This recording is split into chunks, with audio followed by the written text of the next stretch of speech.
Aye. Selectwoman Cowan. Aye. Mr. Chair. Aye. Clerk says aye. Mr. Brown.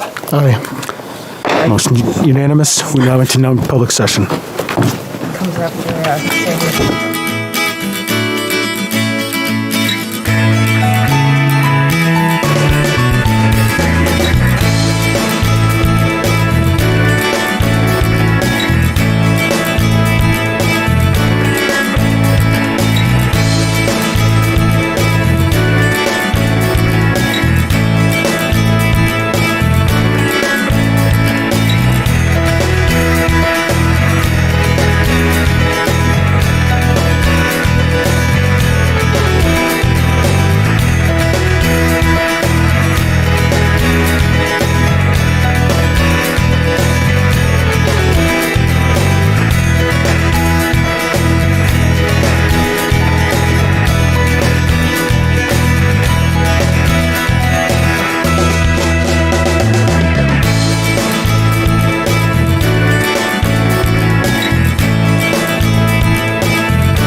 board is resuming the regular portion of our meeting. We've come out of non-public session and also conducted a board interview down in the wheelwright room as per the agenda. Before we move forward, I would like to again welcome everybody to the August 16, 2021 Exeter Select Board meeting. Welcome to my colleagues on the board, town staff, those of you here watching at home. I'd like to introduce the board quickly. To my right, Selectwoman Lovey Roundtree-Olaf. Good evening. Good evening. Vice Chair, Selectwoman Molly Cowan. Good evening. Hi, everyone. The Clerk, Selectwoman Julie Gilman. Good evening. Good evening. And Selectman Darrell Brown. Good evening. Good evening. And next to Selectman Brown is our Town Manager, Mr. Russ Dean. Good evening. Good evening. And our Recording Secretary, Joanna Bartell. Good evening, Joanna. Okay. Jumping right into the agenda. Next, we have the bid award for the Salem Street Utility Project. Mr. Dean, is there anyone here to speak to that, or will you be doing that? No, I'll take that. Okay. The bid award is being recommended to Jamco Excavators, LLC. Okay. And we have the memo in the packet. Are there any questions or comments from the board? Okay, seeing none, then I would entertain a motion to award the contract of the Salem Street Area Improvement Project to James Excavators in the amount of $3,415,853.69. So moved. I would ask for an amendment.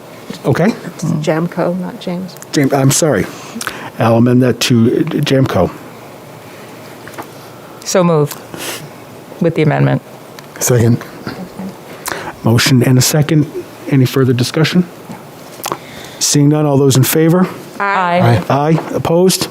Motion passes unanimously.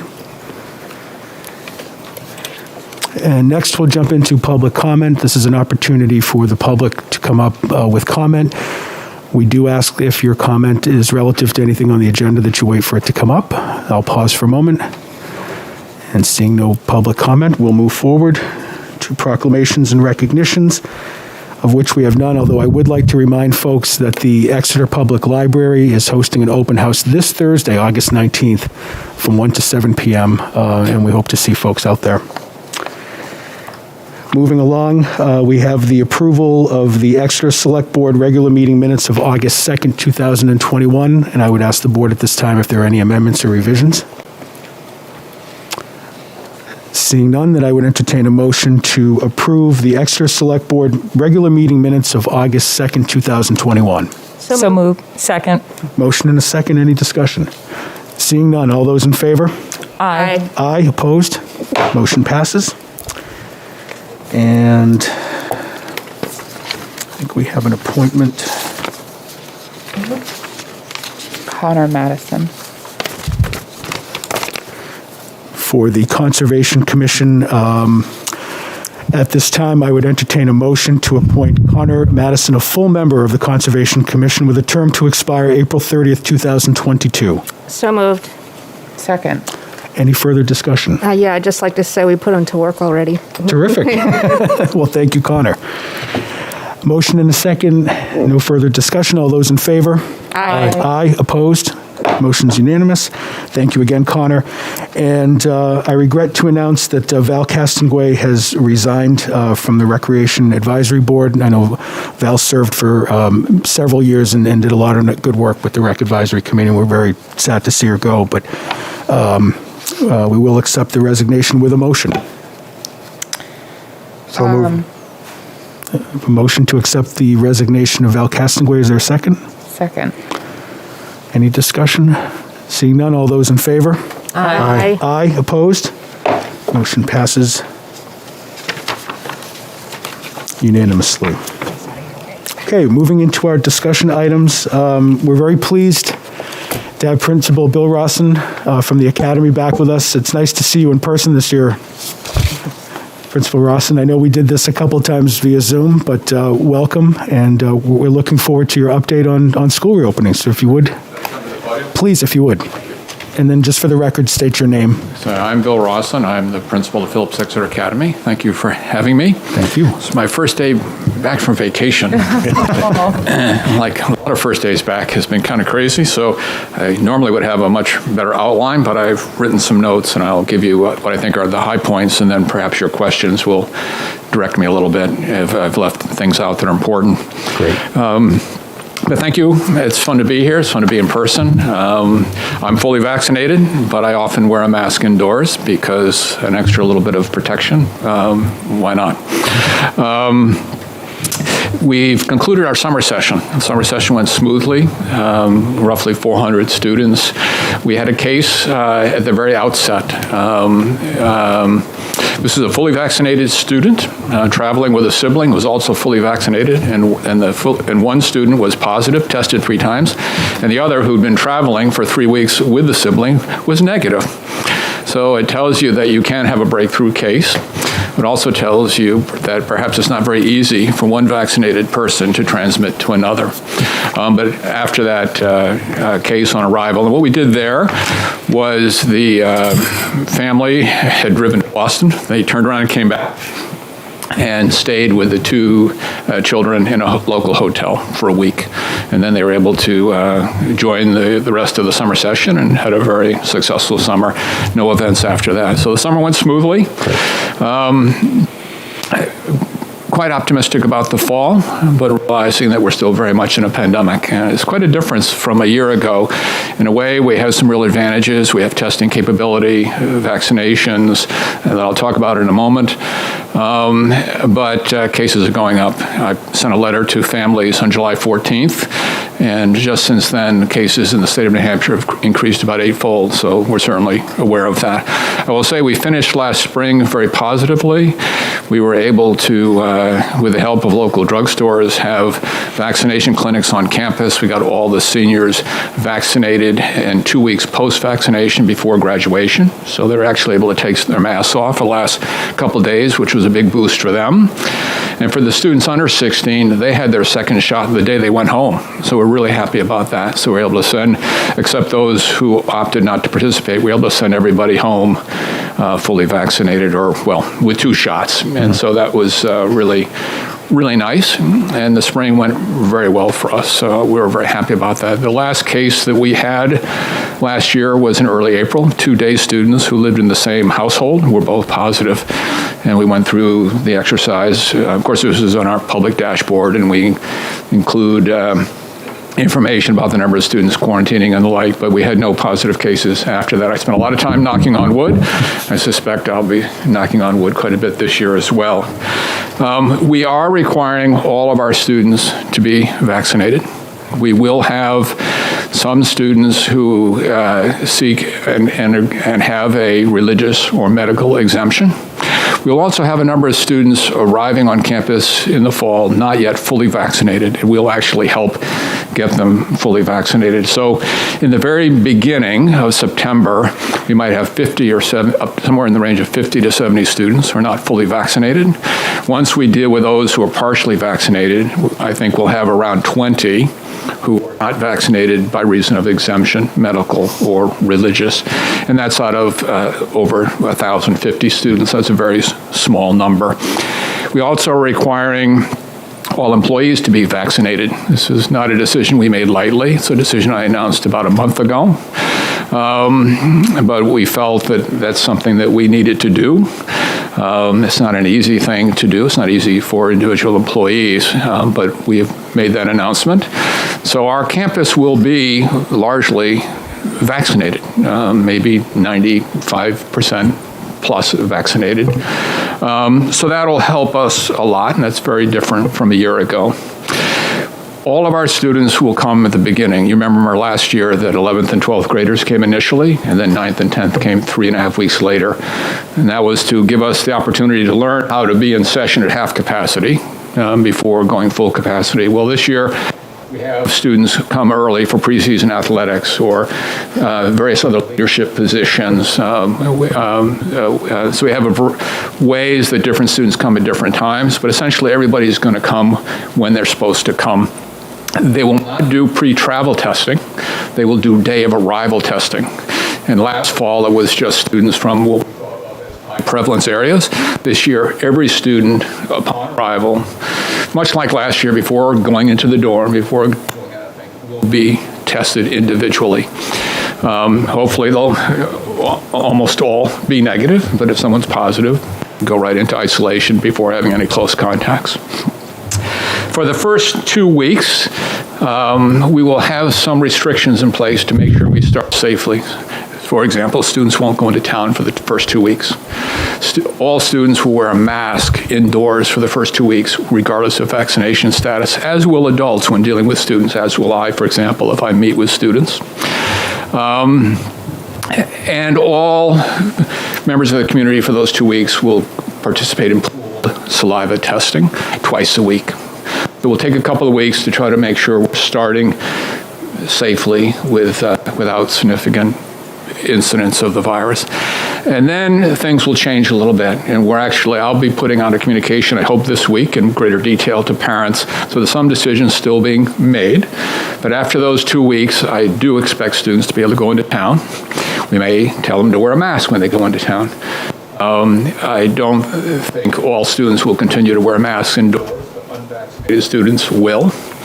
But we'll have interscholastic sports. We'll have in-person instruction. We will have music and drama and the arts and so on. What we're trying to do this fall, similar to last spring, is by and large protect the student experience. Instead of being safe by not doing things, we're hoping that we'll be safe by doing things safely. And the chief elements of that are vaccination status and masks.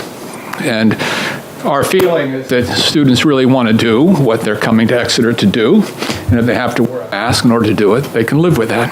So a mask is a bit of an impediment. It's better than not being able to play the sport or have the play or sing in a choir and the like. We will have right now, what will essentially be a fairly open campus. Our trails will remain open. We will have parents able to come and visit, but we'll probably require all visitors to wear a mask indoors, regardless of vaccination status, again, to be as an element of safety. We anticipate right now, this is something we may revisit, but right now we anticipate prospective students and their families visiting campus, so coming to the town from around the country. And we will not, right now, impose a requirement to provide evidence of vaccination. But we will not do in-person interviews. We will do tours. And when people go into a building, regardless of vaccination status, they'll wear a mask. So these are some of the ways that we're trying to operate more like we did pre-pandemic, but relying heavily on vaccination status and liberal use of masks. We will still have our quarantine unit. We still have our tents. We'll still have a lot of ways that students can eat outdoors to try to de-densify dining halls. We will maintain a public COVID dashboard. So just like last year, you'll be able to Google Exeter COVID dashboard and see what experience we're having on campus in terms of cases, how many people are in quarantine, et cetera. So those are some high points. I think the gist of it is that while some fine points are still being decided and will be announced to families in the coming days, that we're trying to preserve as much of the normal student experience we can through near universal vaccination and liberal use of masks indoors. I don't think we'll be using masks outdoors. In the first week, unvaccinated will wear probably a mask outdoors as well as indoors, but for the most part, the mask will be an indoor issue. So that's some high points. I hope that's helpful. If I left some things out, I'm happy to answer questions. Families and students will ask me many more questions than you will, but I want to answer the questions that are helpful to you. Great, thank you, Principal Rawson. I'll go down the line. Selectwoman Roundtree-Olaf, do you have any questions? No questions, thank you. Thank you. It's good to see you. I was going to say, I'd probably find out over the course of the next Yeah. Selectwoman Count? Yeah, the plan sounds well thought out and, in compliance with what I guess we know at this point. So thank you for that. Yeah, everything's subject to change, isn't Right, it? I It's the know. world we live in. That's right. Yeah, I neglected to say that we do continue to consult with our outside specialists, as well as our own outstanding medical director. And we do always say that as the pandemic evolves, our requirements could become tighter, or we might be able to relax some. So everything's subject to change. Selectwoman Gilman. No, I have any questions. I really appreciate your thoroughness and your appreciation for working with the residents of the town. So, thank you. Thank you. Selectman Brown. Yeah, thanks for coming. Just a couple of questions between dealing with staff and then underage people. How are you handling HIPAA compliance and with contact tracing and also just staff mandates? Yeah, so with the contract tracing, we are not using an app, but if we have a case, a person is positive, adult or student, we will do contract tracing. We'll interview the person, try to identify any close contacts. If it's a student and the student is unvaccinated, that student will go into quarantine just as last year. If it's a student and that student is vaccinated, then the student won't go into quarantine, but will wear a mask for 2 weeks and be subject to pool testing twice a week for that period of time. But given the lower probability of transmission to a vaccinated person, we'll take a little different approach. At least that's our current thinking, as supported by outside experts. Of course, we protect medical information. The status of being vaccinated or unvaccinated, one could argue whether technically that's medical information, but for those students who are unvaccinated, teachers, advisor, dorm head, people like that will know, because they'll need to know. Kind of like we deal with a peanut allergy. There are people who need to know, but it won't be widely advertised. I do expect a number of students to wear a mask who aren't required to wear a mask just because they're more comfortable or their parents urge it. And we will try to be supportive and not make people feel like you can't wear a mask unless you have to wear a mask. We want people to feel comfortable making their own personal choice. One, and if I didn't catch everything, make sure you'll follow up, but we do recognize that we'll have some people on campus who can't be vaccinated because of an exemption, as I mentioned earlier, but also some who are underage. So a faculty family living in a dormitory with some children going to a local school under the age of 12. So in our thinking about how to protect the community in its entirety, we think not just about our students and our faculty and our staff, but also their families. Which we tend to, though, treat staff and faculty alike. I try to have just one adult community as much as possible. Did I cover everything? I think so, yep. Okay.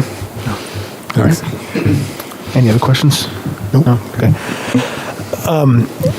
Principal Rawson, thank you very much. This sounds much like last year. You've put some thought, you and the staff have put a lot of thought into this. I think that, nothing is ideal during this pandemic, Yeah. but certainly, this is well thought out, and you're certainly following all the guidelines and understanding that there'll more than likely be some fluidity, both good and bad.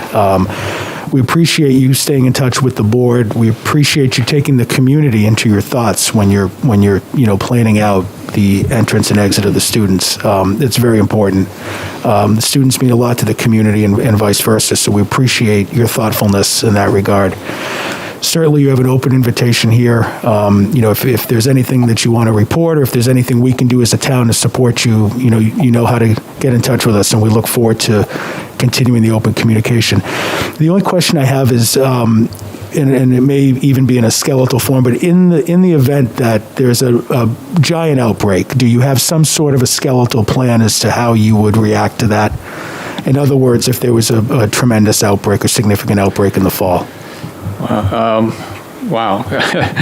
So we don't have a closure and dispersal plan right now. Right. If that's what you're getting. No, I thought like if there were, if there was a big outbreak, campus-wide, or if just, it was located in one area, have you thought about, using virtual learning for I a short period of time, or Right. presumably you've worked out some sort of a skeletal backup plan should... I should say, yeah. So last year, we had something called Family Choice, and families could elect, or the student could elect to stay home and learn remotely, and we would support that. We're not making Family Choice available this year, so we expect everyone to be here. We are keeping the quarantine unit. Given the vaccination rate, we think the probability of a serious outbreak hopefully is quite low. We wouldn't want to disperse people if there was a high level of infection, and essentially we'd be sending the virus out into the broader world. We would have to take a different approach. We will continue to watch cases. If the cases go up dramatically as they did last fall, we might decide that it's not prudent to send students home for 2 weeks between Thanksgiving and Christmas, for example. We're not at that point yet, but we have some of the options that we had last year in terms of remote learning. If things really deteriorated or the vaccine was no longer effective, and in a sense, our population became equivalent to not being vaccinated. If that happened, we'd have to be much more vigorous with the mask wearing indoors and outdoors, and restore the rigid physical distancing, which we had last year. We don't think is necessary this year if people are largely vaccinated and wearing masks. So we would, in effect, put layers of Swiss cheese back on that we feel right now we can take off if things started to deteriorate. And our thinking here is not so much how we respond to an outbreak, so much as watching the trend, how to put layers of cheese back on before we ever got to an outbreak. That's more the way we think about it. Okay, great. And just one last question for the folks at home. Are there any restrictions on the trails at all? Right now, no. Okay. I don't think there will be in the fall. Okay, great. Subject to, as we said, changing conditions. But that's outdoors.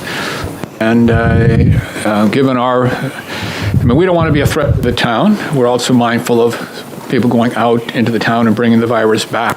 Right. But outdoors is our friend. Our students, as I said, we hope after the first week will be able to go into town, participate in local sports leagues, do out-of-towns. We have some very elite musicians that go to Boston every weekend. They will do that. So we're trying to restore as much of the student experience as we can safely through mask and vaccination, as I said, rather than by restricting activity. Great. Thank you. So, I'm happy to come and report as often as you like.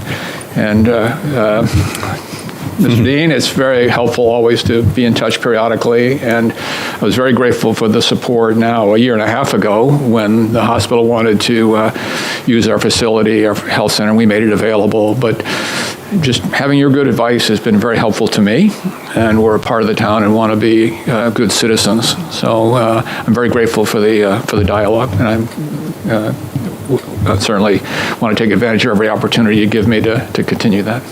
Great, thank you. And as I said, there's an open door. Anytime you want to be on the agenda, just let us know, and we'd love to have you come back. Perfect. Thank you for spending your first day back from vacation with us. Thank you. I might not stay to the end of the meeting. Thank you very much. Thank you, Principal Rossi. Good night. Don't forget your phone, sir. Bill, You have your phone? we hold it for ransom. I wish that were the first time today. Thank you, Bill. Thanks. Thank you, Chief. Okay, next on the agenda, we have a COVID-19 update, which we have not had since, I believe, in May, and we have our Health Officer, James Murray, here. Good evening, Mr. Murray. Good evening, Mr. Chair, members of the board. It's nice to see you all in person. As of today, I checked the dashboard before coming down here. It looks like New Hampshire reported another 85 cases from over the course of this weekend. Exeter has 21 active cases. That's up from 18 on Friday. So 3 additional. We're not sure if any fell off. They don't report on that, but we're up to 21. So total increase of 3. Overall, I spoke with the chief earlier. We were talking about how Exeter is doing in terms of hospitalizations. It seems we're doing very well. That said, I mean, that's going to be the major point we're going to be looking into going forward with the vaccination rate so high. I think we can expect the positive cases to increase given the Delta variant, but as long as hospitalizations stay low, I think we can treat that as success.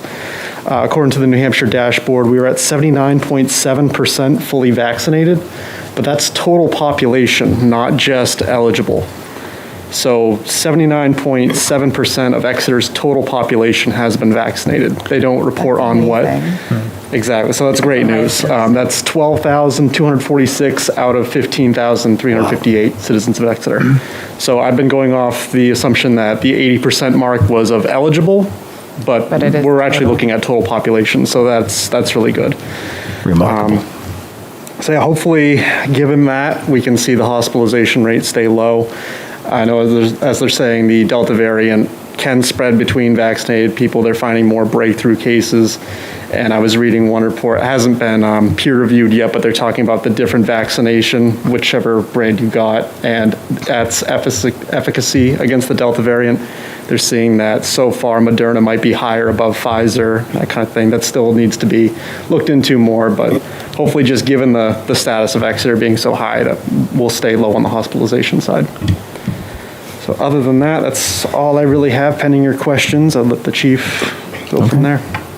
Before you walk away, any questions for Mr. Murray?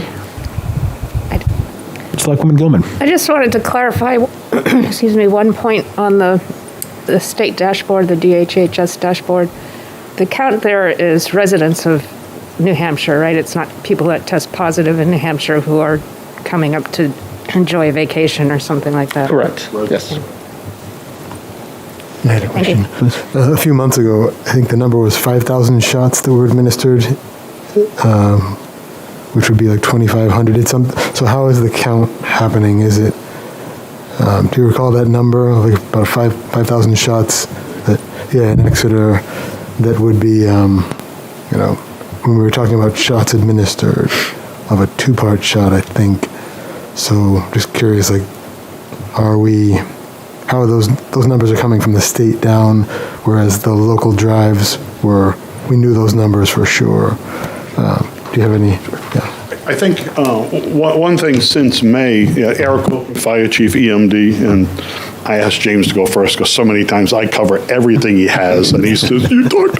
So quickly, since May, we really haven't conducted a ton of vaccinations. So if there was a number, and I have to look back through past reports, that number hasn't increased from a public health standpoint very much at all. We've pushed and we've recommended all people 12 and older seek vaccinations through pharmacies, the hospital, their PCP. Those statistics are continuing to be tracked at the state level for Exeter. Everybody that gets their vaccination has to declare some residency.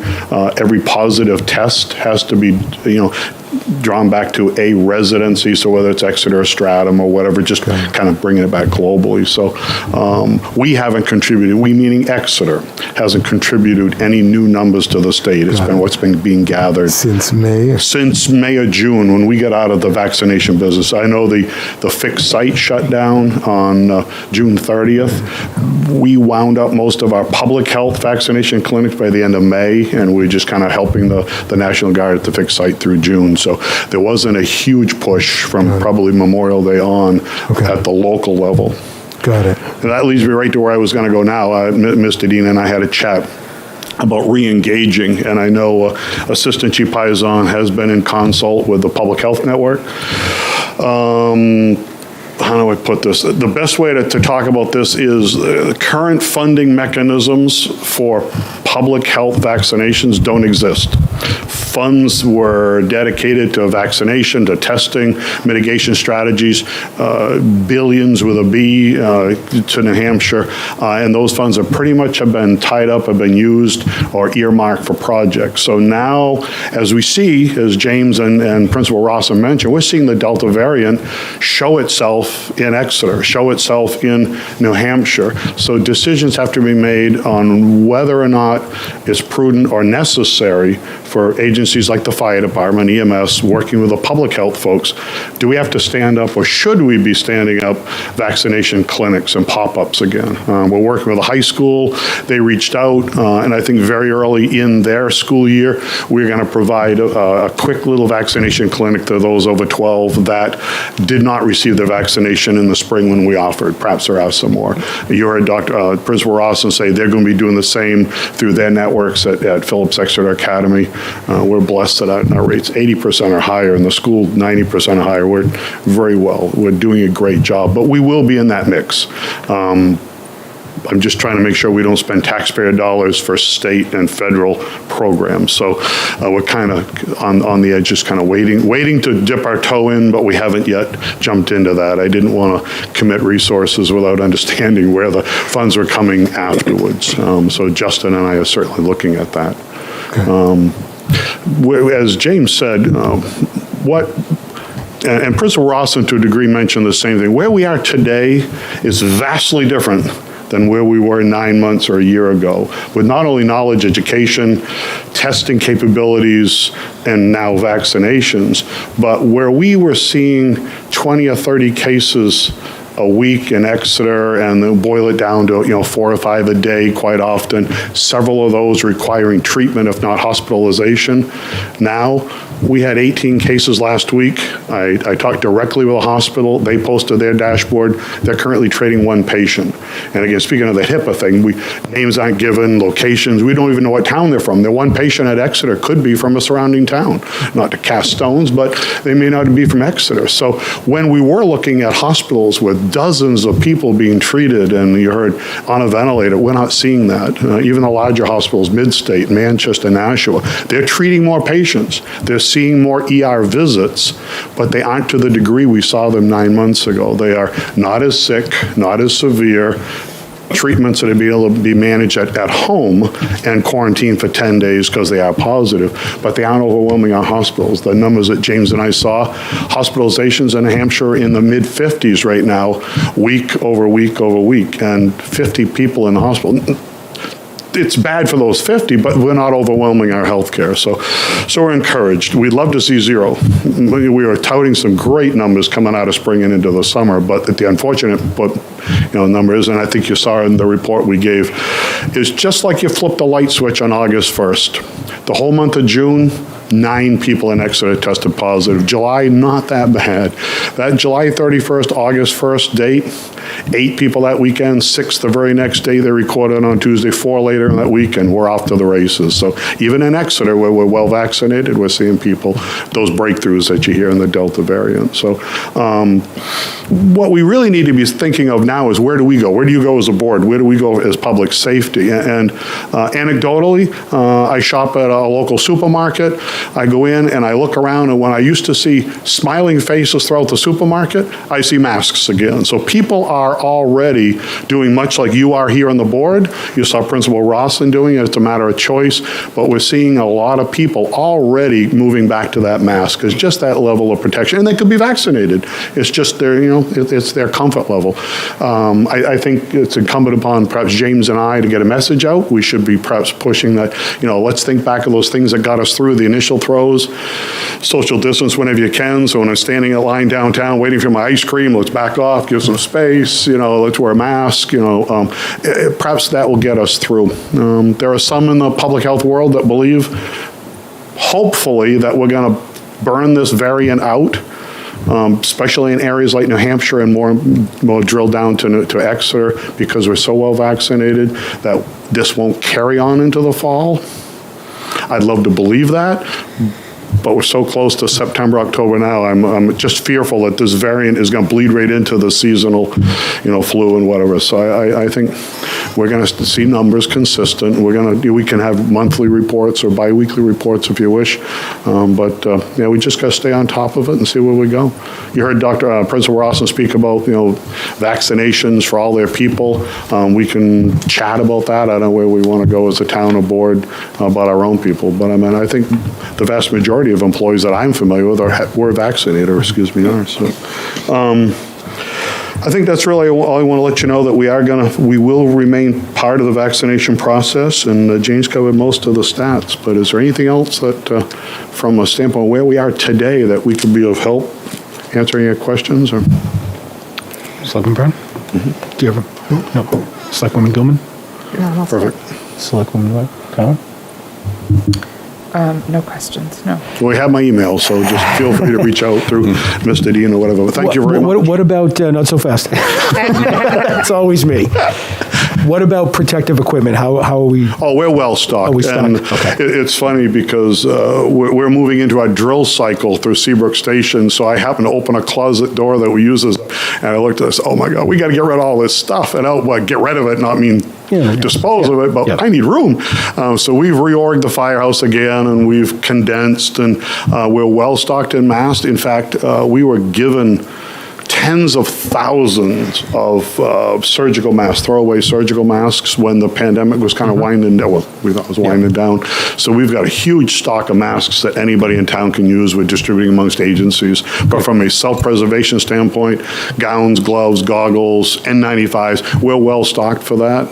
We still have 3 sprayers, disinfectant sprayers we use in our ambulances. And we still use those today because that's just good practice. I mean, it's sped up our in-service time in an ambulance, whether it's a COVID call or just a messy call that we went to. So we're using those disinfectant sprayers on a regular basis, and all of that has evolved. So I think we're in great shape. Justin's on top of it. He stays pretty engaged with that as well, and but we'll maintain. But honestly, I think we mentioned in the report, we are not seeing a spike in COVID patients. Again, the symptoms aren't typically severe enough to warrant calling an ambulance. Sniffles, cold, fever, contact your PCP. They recommend they be tested. We never see that person. They get tested, they're positive. Exeter gets a mark, one's recorded for Exeter, but they're treating at home, or they're treating through their PCP. So again, it's a little different than we saw early on when people were calling, and they were pretty bad off by the time they called the ambulance. The symptoms were severe, and hence hospitalizations and whatnot. But I think we're in great shape that way as well. Good. Well, we appreciate the update. I think maybe monthly. We'll see how it goes, but I don't think every select board meeting will need to have. It's almost budget season. We're going to be here monthly.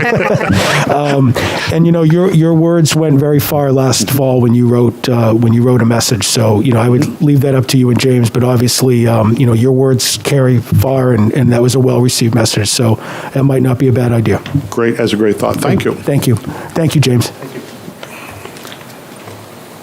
Okay, moving along, we have our second quarter financial report. We have our finance director, Doreen Chester. Good evening, Doreen.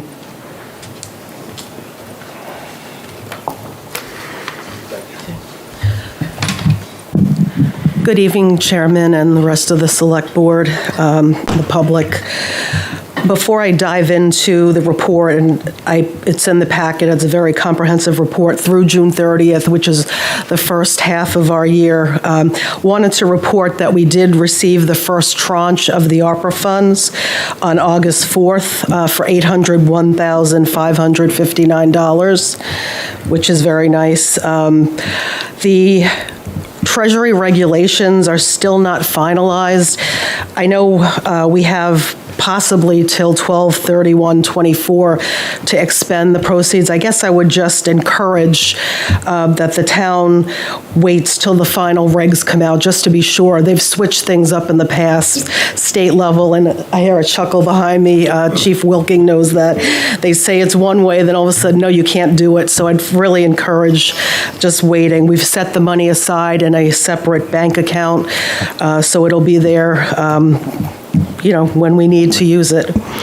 Also, we received the $7.7 million in bond proceeds on August 11th, and we borrowed money this year, the town, for the sludge removal at the wastewater treatment plant and for the Salem Street utilities, which was $5.9 million, and you discussed the opening bids this evening.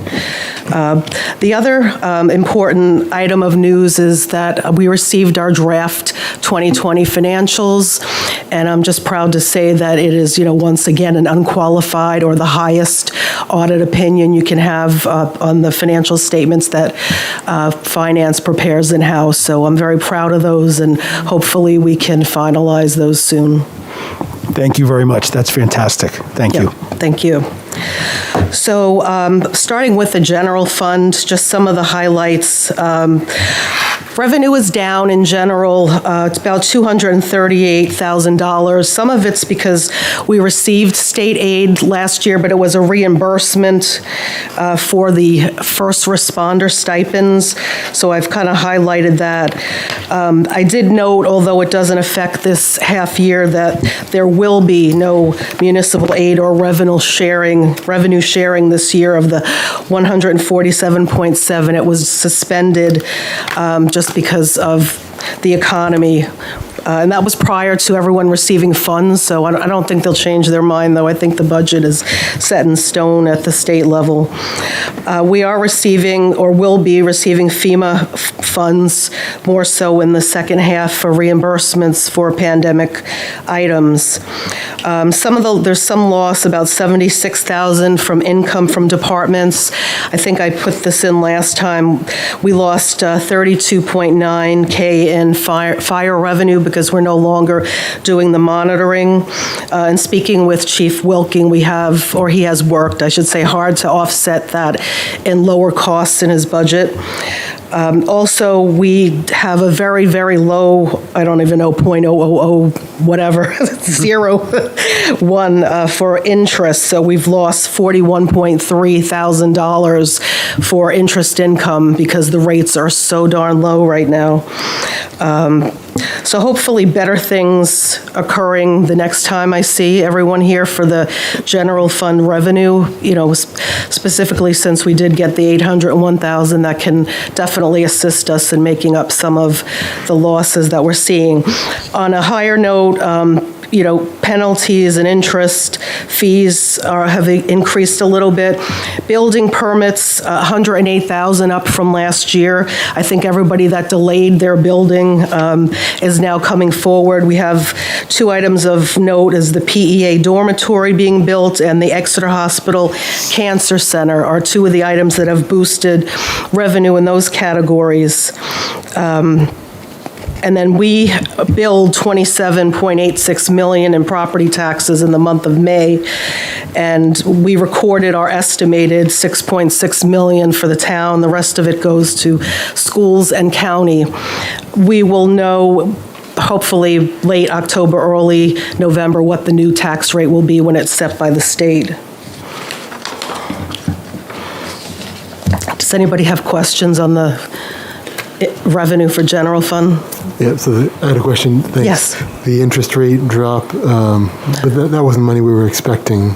It wasn't budgeted for. No, we didn't budget. No, we knew it, but it's just, it will look nice last year, and the year before that, it was $133,000. Now we're down to single digits, so it's quite a difference. Thanks.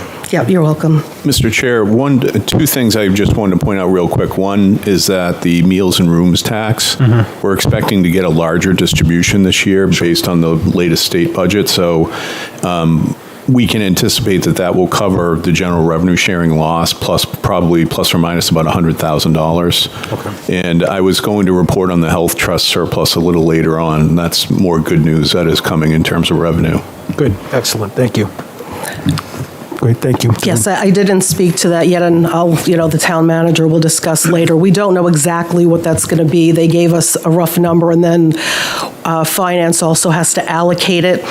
There's pieces that go back to the employees for their contributions, and then the rest of it, actually even retirees as well that contribute. So we'll know more when the Health Trust finalizes those numbers. They said after their audit in October. So Doreen, I'm sorry, on that note, when, if you haven't already, if Primex were going to issue any dividend or any refund? I believe they already have.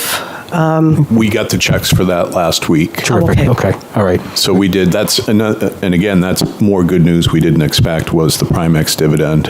Okay. For both property liability and workers' comp. Perfect. Great. Yeah, so that will be reported in the next report I give Sorry. at the end of the third quarter. Oh, that's fine. I'm glad you brought it up. So, better things to come with the general fund revenue.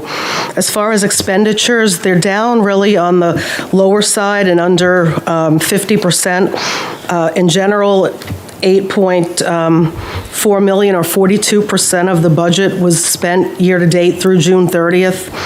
Every single department is almost under 50%. Everybody's taking it easy, I guess, watching to see what happens. Some things have been deferred. We're finally seeing some maintenance projects come in, but I can jump to that later. Also, we have a lot of turnover, and you'll hear me talk about that, or vacancies that we can't fill right now for whatever reason that is.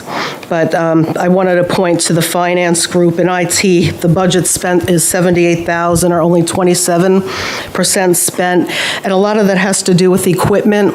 The price of the equipment has more than doubled according to the IT director because of pandemic pricing and what they're calling inflation. So we have a plan in mind. We've met, and there's some needs in other areas that we're going to talk about as far as munis upgrades and things that, are probably needed more so instead of overpaying on computers. In the police department, there were 4 vacancies. There was actually a new officer sworn in, and I believe that was recently. It was the beginning of the third quarter. So now we're down to a patrolman, a dispatcher, and the ACO that are vacant positions in the police department. So their expenses are reflecting accordingly. 39% spent in police patrol, and that was the 2 vacancies there. The fire department is 45% spent, 1.74 million. They had turnover toward the beginning of the year, and I believe they're all full right now, no vacancies. And then I want to give credit to James or Chief Wilking as well we saved $17,000 in mosquito control in the health department because they sought out a new vendor. So that was really good and helpful to the town. Down to Public Works, this is a vacancy that's been over a year, engineering tech for administration. You don't really see a big variance there because it's been open so long. There was 2 vacancies in heavy equipment operators in the highway department, and one was filled in early June, and that turnover, I believe, happened this year. Solid waste looks low. It's timing of the invoices from Waste Management, so we'll see that pick up next quarter. We are, as I said, starting to see more maintenance projects, and I just want to, thank the maintenance department for everything they did with the sewer project behind my office. It was hot, it was sweaty and dirty, and they did a really great job reinstalling the pipes and breaking down the ground back there. So that's going to be part of the expense you'll be seeing next time when we meet.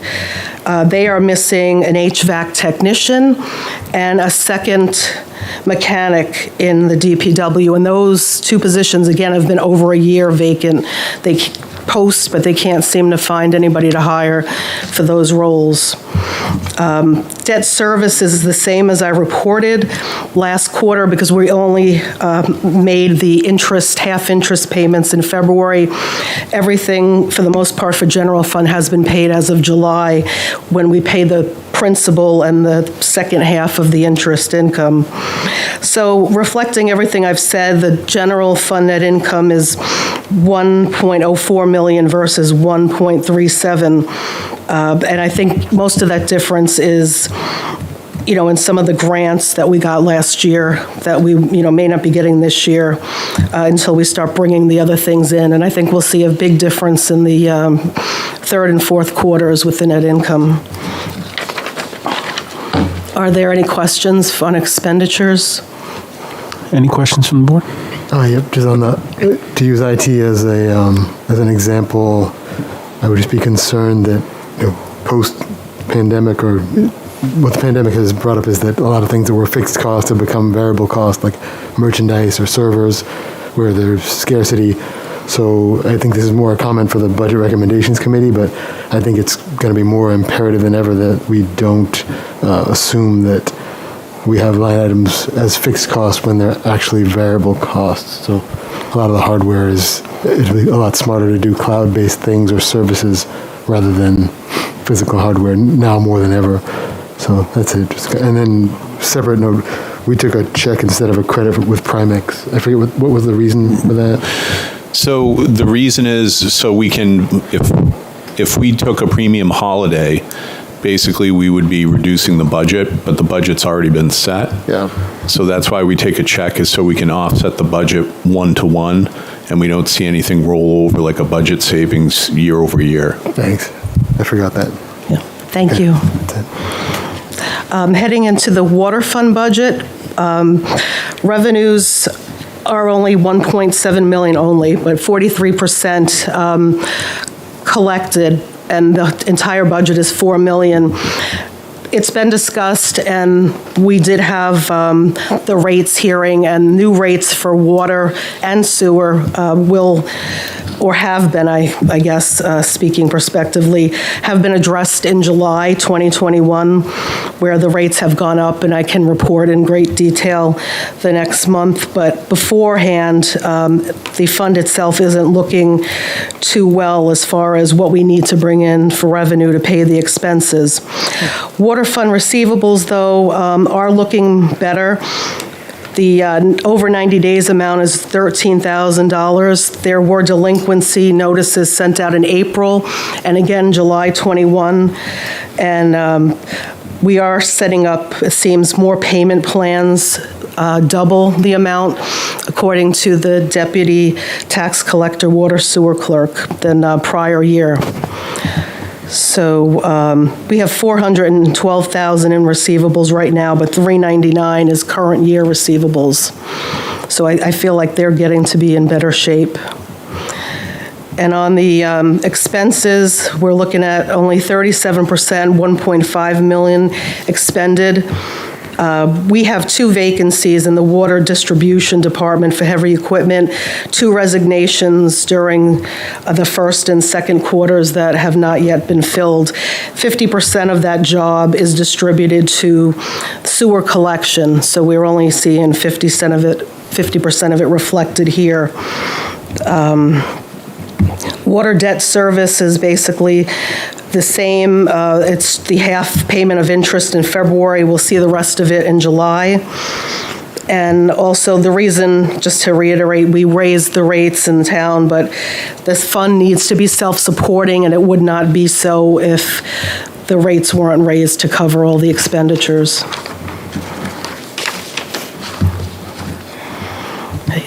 Questions? Thanks. Okay. Sewer fund budget, the revenues are 3.17 million, or 45% collected.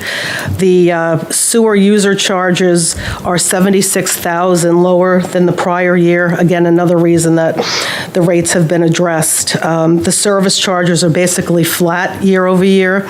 There was a new revenue added last year that is assisting, and it was for sewer septage, where we're taking outside septage at a price, and it yielded $84.8 thousand in revenue for the first half of the year. Sewer fund receivables, they're $815,000. We are seeing a little bit more so here for receivables than the water fund because you can't shut off the sewers. But the town did come up with liens that we're placing on the homes and businesses that don't pay their sewer bills within 30 days or more. So we've seen, some success with that. And again, this falls into the same as the water fund, my comments that payment plans have doubled since last year, and most customers do have both water and sewer utilities. If they have one, they usually have both. So again, I'll point to in the sewer fund, there's only 19% spent year-to-date on this. Some of the things are lower, and the biggest the biggest expenditure is in December for the wastewater treatment plant, which we don't have the offsetting revenues again this year for the sewer grants. So that will be the big pop in December for those. So all of that expense is really deferred till the end of the year. We do have the 2 vacancies in the sewer collection, which is the other side of the water distribution that I talked about. And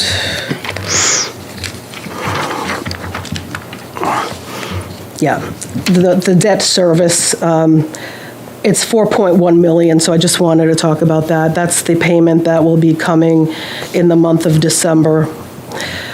And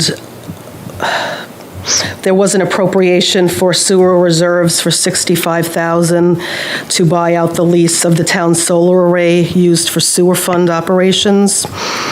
And sewer fund net income is 1.82 versus the 1.79. It's a little bit higher, but that's just based on timing of expenditures in the fund, and still the rate increase was much needed for this particular fund. We have the revolving funds. I just want to draw attention to the cable TV fund in particular because it's been running in a deficit position. It still has a small fund balance, which is about $64,000 as of June 30th. So discussions, need to be had about what should be done with that particular fund. Rec revolving, going a lot stronger than last year, $306,000 in revenue versus $55,000 at this time last year. The recreation director said things are still not up to 2019 levels, but they had a pretty good season, but I do know they had to close the pool down on Friday because of lack of staff and turnover as well. EMS is running well. Accounts billed year-to-date are 357, and that represents the 349,000 in revenue. There is a decrease overall to the revenue, but that just is reflected in the $25,000 we got to help patients with COVID-19 expenses last year, so it's really not a one-for-one drop. And they're in good shape with the net income at 121. A little bit lower, but I think things will catch up as things get billed, and there seems to be more call volume this year than last. And that's my report. Doreen, thank you. And obviously, we can take this up with Mr. Dean at another meeting, but just back to the cable television revolving fund. Why do you think that net deficit has been continuing annually? Is there something that sticks out, or do we need to dig deeper? Or? No. I mean, you'll have to dig deeper as far as the revenue. We split 50-50 between the general fund and the cable fund, the revenues we get from Comcast. I don't know if that's a discussion that needs to be had, either that or the expenses for the fund have to be, decreased because it can't support. Right. We can't keep going with the way it is right now. Okay. So it's either a decrease in expenses or more sharing of that revenue. Okay, all right, thank you. Yep. Any other questions for Doreen? Selectman Brown? Last question, the septage fee, is that a projection or a committed? No, that's committed. Okay, Yeah, thanks. you're welcome. Any other questions? Doreen, thank you for yet another thorough report. And I just want to personally thank you and the Finance Department annually for getting that excellent audit results back. That is a tremendous accomplishment, and it's fantastic. Thank you. Thank you, Mr. Chair. I appreciate it. Okay. Moving on in our discussion items, we have the third and final reading of the Swayze Parkway one-way street. Let the clerk, Selectwoman Gilman, do a final reading and then take any public comment. This is the third and final reading Yes. to add to section 301, one-way streets, add the following to the table of one-way streets. Swayze Parkway, northerly from Water Street entrance to exit onto Water Street. And is there anybody from the public that wishes to comment on the third and final reading?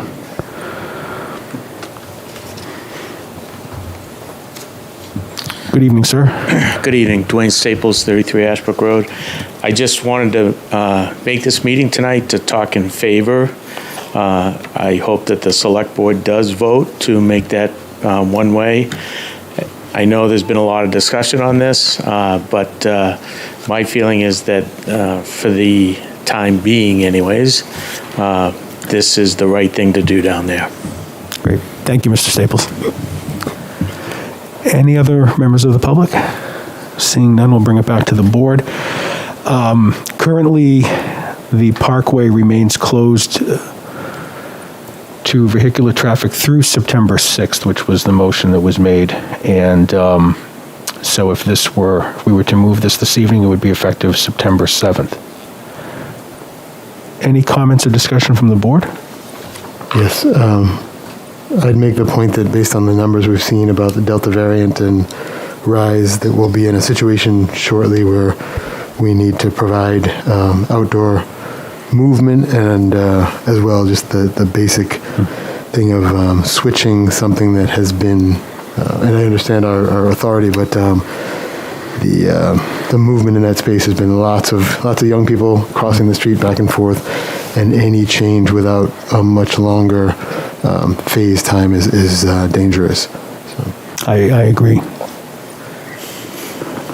And again, barring a emergency order, the board was really reaching the end of its authority to keep it completely closed to traffic. So this is something that the board can do. And I know we spoke with the trustees back in July, and there should be an ongoing conversation, as to how we see the parkway moving forward. But I think for now, it not only allows public safe distancing, it allows the public to use it, but also in a safe manner. Returning vehicles back two-way, I think, would have been disastrous. So, I think this is a good short-term resolution as we continue the conversation. So, if there are no other comments or questions from the board, I'd entertain a motion. I'll comment. I am happy that we're taking this step to mitigate the full return to an open parkway. I still am very much in favor of closing it permanently, with some of the accommodations that we've talked about.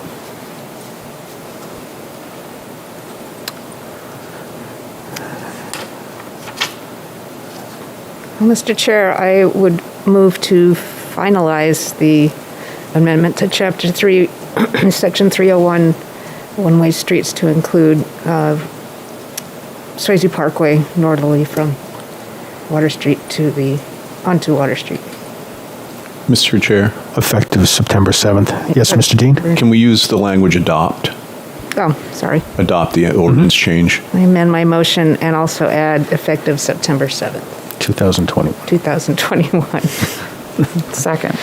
There's a motion and a second. Any further discussion? Yeah, I'd just like to bring another point of consideration. So we have a couple of instances where cars have gone off of that parkway into the river, or that way. They've gone past the roadway. Do we have the authority to consult with council about ADA? Lots of different angles for it. I get the parkway terminology made in 1924 or so, but have we fully, have we turned over every rock as far as this is a road, but is a road that it was established a long time ago, and there have been lots of other rules made about roads since then. Is this way safe for, even with a one-way? For example, wheelchair access may exist on the sidewalk part, but the curbage on the main way, is that appropriate to prevent movement of a motor vehicle over? So yeah, I would just love to propose that we consult with council about the about any ADA considerations about that space. Absolutely, we can always consult with council, but I think too, part of the whole discussion is the fact that the parkway is the way it is because of the language in the trust. So, there's more to it than, just a regular street, which is, why we're doing this. But this is, again, it's to what Selectwoman Cowan said, it's going to be an ongoing conversation. Certainly, there's been a lot of, public who have weighed in, both pro and con. We obviously want to continue our conversation and involvement with the trustees who play an integral role in this, but certainly we can consult with council on that specific question. Thanks. Again, the position is just that from the language of the trust to, from 1924 to 2021, there may be some things we haven't considered about opening this up at all when it may not be in complete compliance with what a hybrid road or multi-purpose way should be. So, and I think we have time before, so we have one more meeting that we could consider. So if we consulted with council now, would we have time to take a measure between here and September 6th? I guess I'm not understanding, the motion. Up on the vote. And Yeah, so no, I understand that. You're right. So you just want to have discussion with council before we vote then? Yes. Yeah. About ADA compliance? Yeah, about if there's, The language in the, right, so just determining that there's a trust stipulation that says here's a road that must be open to traffic in 1924, and between 1924 and now, there may be rules such, for example, the height of the fence by the river, that one of the cars that went off the road was able to go through that fence. So that fence is not appropriate for blocking traffic. If it's not appropriate for blocking traffic, how safe is it for protecting someone on the sidewalk from, from motor vehicle moving towards the sidewalk? Whereas, so it's really looking at Department of Transportation stipulations for a multi-purpose road there. Or multi-purpose, that's road plus sidewalk. Can we talk to somebody about, because it's convenient to lean against 1924 language when we all are well aware that, the work that went into the Brentwood Road traffic feature, for example, there are lots of rules about how wide the sidewalk must be and the distance between crosswalk and curb. So I think it's worth a pass there. Between executive order, we're lacking an executive order, but we're not lacking lots of detailed rules about what a road and sidewalk need to be like to be safe. Yeah. No, I understand that. I'm trying to get where, do you think that would affect closing the road one way?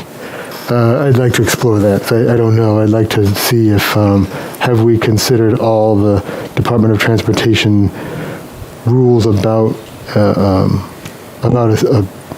feature like that, a road that has, people moving recreationally right next to it, and a body of water right there and a low fence where we have at least two examples in the past 20 to 30 years of an automobile going from that road off into the water. So, Right. Well, that fence wasn't made to block cars. Right, and is that... But back to your point, right, because I'm following with a parkway as opposed to a road, and I don't know the answer. Mr. Dean, do you know the answer? Does the DOT have any jurisdiction? I mean, do you know, is there a difference between a parkway with a trust I'm language? not aware of any, in terms of classification, I'm not aware of any difference. We consulted with council on when we talked about discontinuing the road to start with, and it's a class 6 road, Right. is my recollection. And so that would take, to discontinue it, it would take a town vote to discontinue it. But that's the extent of that's the extent of it so far. Other than that, it's been the same as it's one of those sayings, it's the same as it's always been since coming into being. So, except with some advances in paving probably over Okay. the years. So, we're happy to talk to Attorney Mitchell this week. I'm trying to get in my head how, I mean, are we trying to make safety improvements, or are we still keeping it one way, or is this a method This by would be which? towards a closure. So it's saying, okay, we're assuming that this can be opened as a one-way without reviewing all the transportation rules that may supersede the opening of it, if that makes sense. Mm-hmm. So you're just looking for a reason to keep it closed? Yes. Yeah.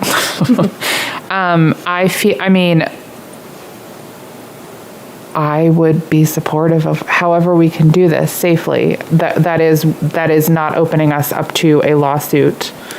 Because I think lacking the executive order, the emergency order, which gives us the authority to do this, Hence the seeking of legal counsel, because a class 6 road, there's no way you can tell me that in 1924 there was a class 6 road definition. Hasn't changed in that many years.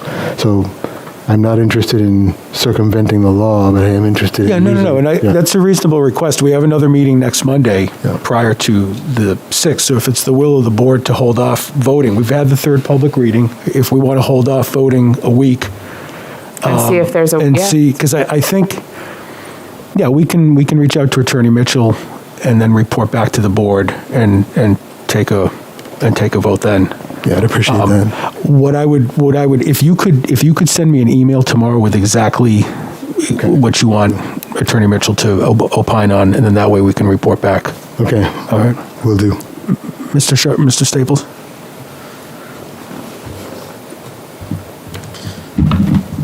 Dwayne Staples, 33 Ashbrook Road. And I am also the chairperson of the Parkway Trustees. I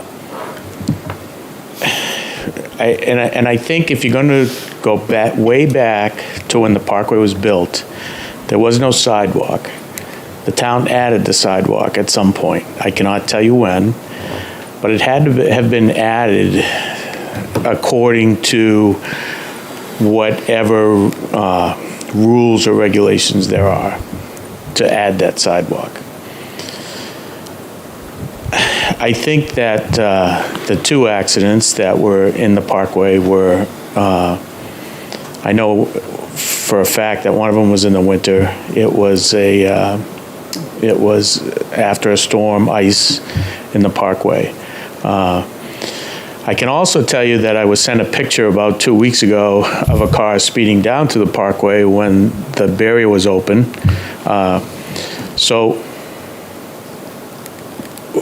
if we're going to talk safety, and again, I've said this before, I should be very, very in favor of closing that road off because of the business that I was in years ago and taking care of the Parkway. But I also have come to realize that even though there's a tremendous amount of people that have used that Parkway, having that Parkway closed, we're closing it to a section of people. And I don't think that that's fair. I don't disagree with you with trying to check to legal counsel, but I would just ask that you open it, at least vote to open it up, and then do all of your homework. The curbing isn't going to stop anybody from going off into the river that's going to be speeding down there. And the reality is that in that trust, it also talks about the police to patrol that regularly. So, when we talk about the trust, let's talk about the entire trust, what the entire trust says. And I feel that at times we just kind of pick certain things out, and there's a way that you can go about closing this permanently, if that's what you want to do. But I would just ask that, at least gives that section of people that have not been able to enjoy the Parkway during the pandemic a chance to enjoy it again for the fall. Thanks. Thank you, Mr. Staples. So the Parkway's not reopening or closing between now and our next meeting, and I'm comfortable. If one of the board members wants to just get some additional information where we are meeting next Monday, I'm comfortable. Selectwoman Gilman, if you want to withdraw your motion, nothing's going to happen between now and then anyway. That wasn't going to happen. So if you could email me, exactly your points, and then we can consult with Attorney Mitchell and come back Monday, the 23rd as scheduled, and then take a vote at that time. And then just as a point of clarification, does this add tax burden to the town, or this is just part of our retainer with the council? We have budgeted money for legal. It would be the legal budget. Yes. So $80,000 a year is what we budget for legal. We don't have a retainer. They charge by the hour. Okay. It's one of the most reasonable rates in New Hampshire, actually, for legal counsel. So will this request impact that to some degree? Well, it will, but we don't keep him on the phone long. Okay. So I know, I feel like it's a 15-minute conversation. I think it's worth it. Thanks. So I'll get that tomorrow, Mr. Dean. We can set that up. yes. With Attorney Mitchell. Great, thank you. Any other discussion? Mr. Staples, thank you. Moving on, we have our third and final reading of the mobile vending ordinance. Selectwoman Gilman. I'm sorry, I just went past my page. Mr. Chair, we have talked about the changes to the vendor permitting process. So I move for the select board to adopt the amendments to Chapter 8, covering the town ordinance for mobile vendors, effective today. Oh, this is the first reading. No, July. This is the third reading. So effective today? Today, August 16th. August 16th, 2021. Second. There's a motion and a second. Any further discussion? Okay, seeing none. All those in favor? Aye. Aye. Opposed? Motion passes unanimously. Oh, no, we didn't. Actually, no, we needed to do that. Do you want to withdraw? I will rescind. I'll make a motion for reconsideration is what I'll do. Second. There's a motion and a second. All those in favor? Aye. Opposed? We'll open it up to the public for comment on the third and final public reading on the mobile vendor ordinance. Seeing none, we'll bring it back to the board. At this time, I'd entertain a motion. Mr. Chair, I move the select board adopt the amendments to Chapter 8 of the town ordinance for mobile vendors. Second. There's a motion and a second. That was effective August 16th, 2021. Effective August 16th, 2021. Thank you. Any discussion? Seeing none, all those in favor? Aye. Aye. Opposed? Motion passes unanimously. Good call, Joanna. Now we'll move into our regular business. Mr. Dean, we just have this one tax abatement, correct? That's correct, just the one. Do you have that? Yep. Excuse me, Mr. Chair. I move to approve tax abatement for MAP 104, Lot 79, Unit 1004, in the amount of $455 for the tax year 2016. Second. There's a motion and a second. Any further discussion? Seeing none, all those in favor? Aye. Aye. Opposed? Motion passes. And we have a request from Assistant Fire Chief Justin Pizon for an address change. And the request is to rename 14 Rear Tan Lane to 77 Front Street. The E911 committee previously approved this request. And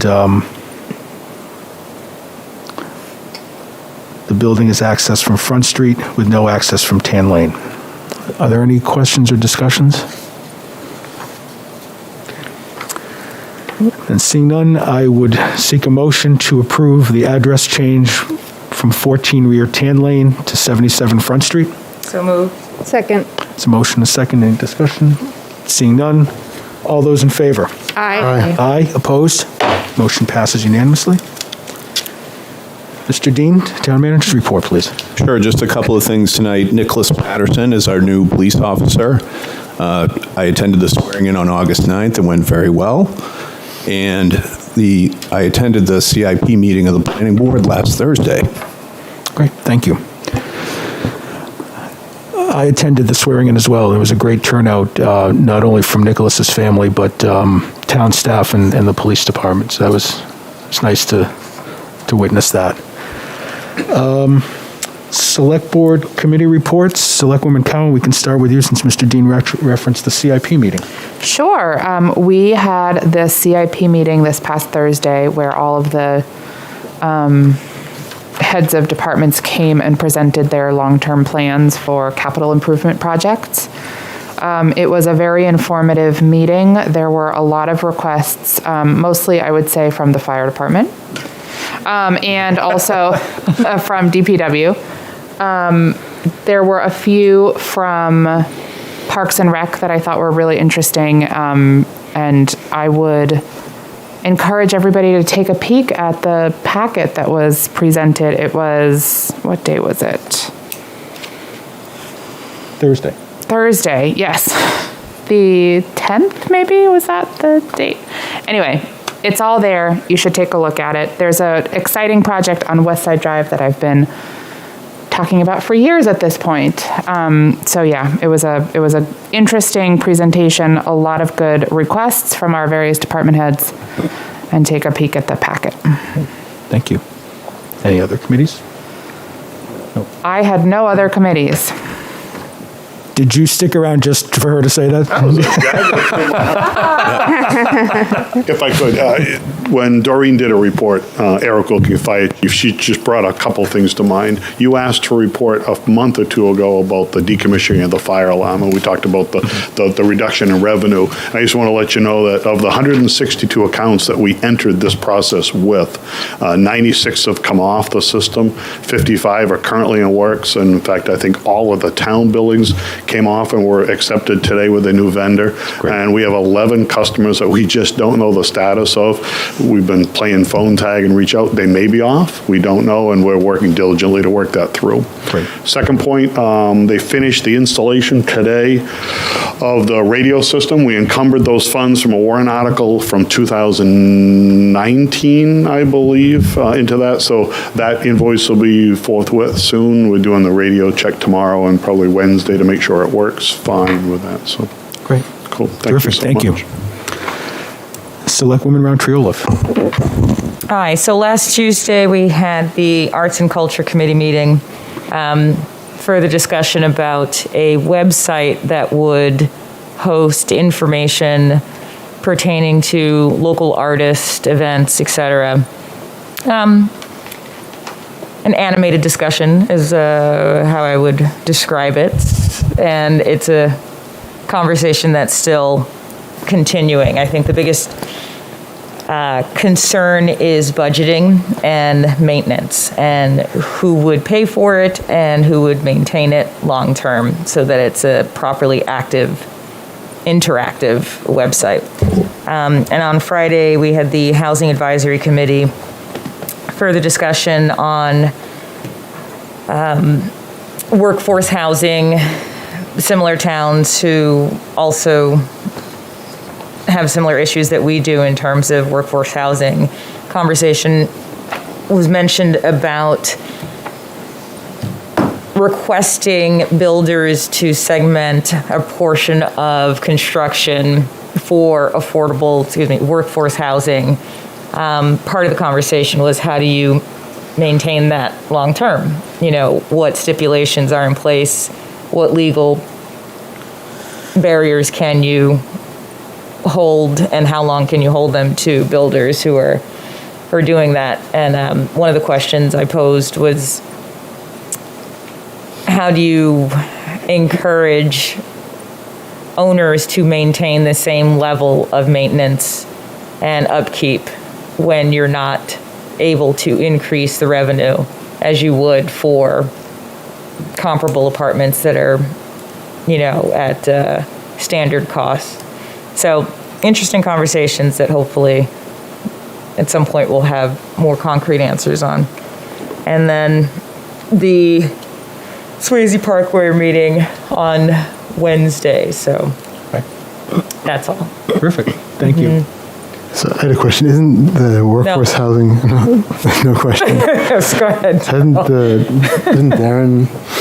the economic development director worked on the workforce housing percentage, and isn't that HB 154. Yeah. So where does the committee weigh in on that? Say that once more. How does the committee have purview over any of that? So it's more of It's a tax exploratory, incentive, right? So and it's mixed use. It's like a clearinghouse. Right.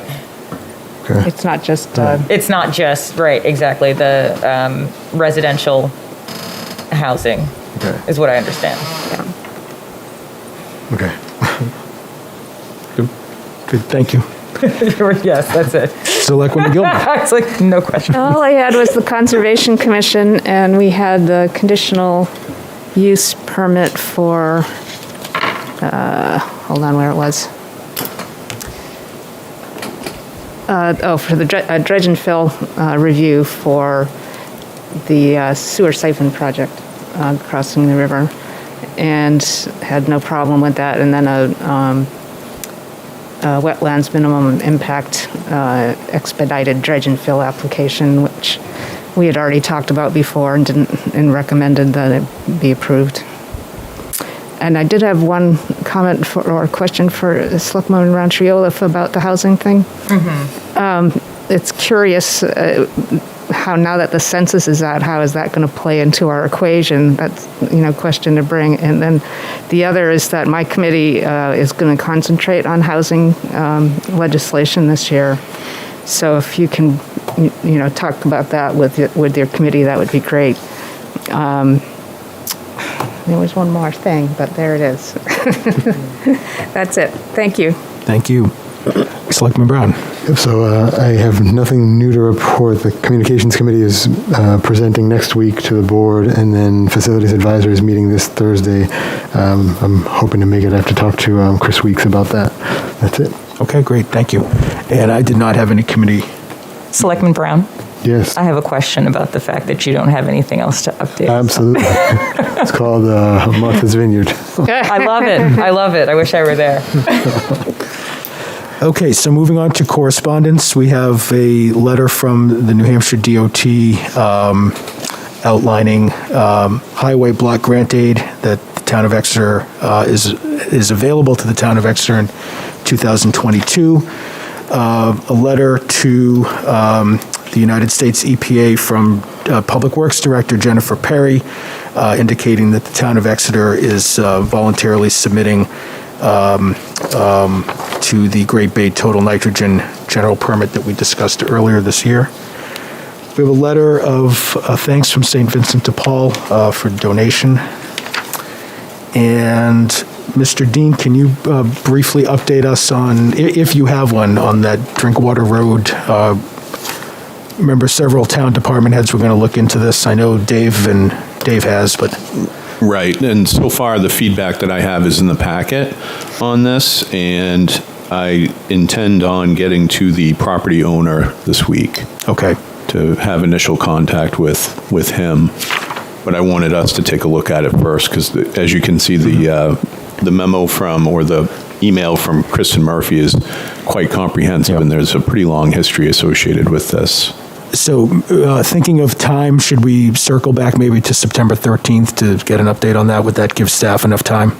I think so. We should have something tangible by then. Okay, fantastic. And we can also do it later in September, but we'll shoot for the 13th. Yeah, we'll set a goal. Okay. Reviewing the board calendar. I'm not done.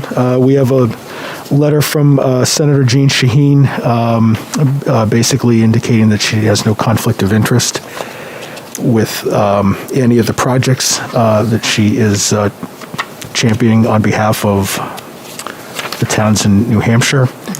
I had one particular question on that. Selectwoman Gilman? Yeah, I think it's on the second group of things where we're looking for a grant for body cameras for the police department. The body cameras? Yeah. I just want to be sure that we check this, as we go through this, the status of combining state funds and federal funds for that, because the state and the budget that was passed for 22-23 has money set aside for towns to apply for a grant for body cams and Right, and we have applied to multiple funding sources for that, so I'm not sure the timing of the federal versus the state, but we'll find out what that is, and the intention is not to say yes to both. Right. Okay. Yes to only one. Yes to the biggest one. Good question, thank you. Reviewing the board calendar, we will meet again next Monday, August 23rd, and then September 13th, due to the Labor Day holiday, and then September 27th. I won't be able to be at the September 27th. Okay, thank you for letting me know. And Selectwoman Roundtree-Olaf, are you still? I will not be here for the 23rd. Okay. But if you're going to vote on the Swayze Parkway Trustee one-way access on that date, if I can't hop on, then please go ahead and vote without me. Okay, thank you. Any other comments from the board or any other discussion? Did I give you? Oh. Last item of business is perhaps moving into Yes, non-public. Mr. Chair, I'd like to It's this one here. move into a non-public session under RSA 91. Thank you. 91 RSA-A3:2A and C. Is there a second? Second. There's a motion and a second. Any discussion? Seeing none, Madam Clerk? Selectwoman Roundtree-Olaf. Aye. Selectwoman Cowan. Aye. The clerk says aye. Selectman Brown. Aye. Mr. Chair. Aye. It's unanimous. Board will be moving into non-public. Thank you.